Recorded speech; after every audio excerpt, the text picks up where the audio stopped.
महादेव दबडे यांचा राष्ट्रवादी अजित पवार गटाला रामराम।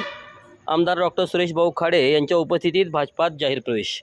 मिरज विधानसभा मतदारसंघातील राष्ट्रवादी काँग्रेस अजित पवार गट यांना मोठा धक्का बसला असून मिरज विधानसभा क्षेत्रप्रमुख महादेव दादा दबडे यांनी राष्ट्रवादी अजित पवार गटाची साथ सोडत भारतीय जनता पक्षात जाहीर प्रवेश केला।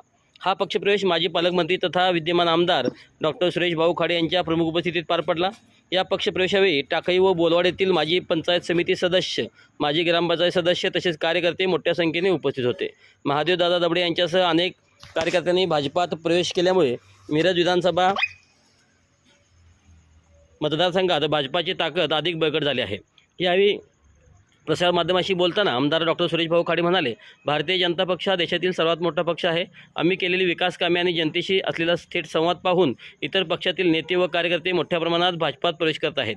पक्षात येणाऱ्या प्रत्येकाचे मनापासून स्वागत आहे। पुढे बोलताना त्यांनी स्पष्ट केले की पक्षातील नेता असो वा कार्यकर्ता, प्रत्येकाच्या अडचणी सोडण्याची जबाबदारी माझी आहे। ज्यांना काही समस्या किंवा अडचणी असतील त्यांनी थेट वैयक्तिक मला फोन करून संपर्क साधावा। त्यांच्या शंका व प्रश्नाचे निराकरण केले जाईल। या पक्षप्रवेशावेळी मिरज विधानसभा मतदारसंघातील राजकीय समीकरणे बदलण्याची चिन्हे दिसत असून आगामी निवडणुकीच्या पार्श्वभूमीवर भाजपसाठी हा प्रवेश महत्त्वाचा मानला जात आहे।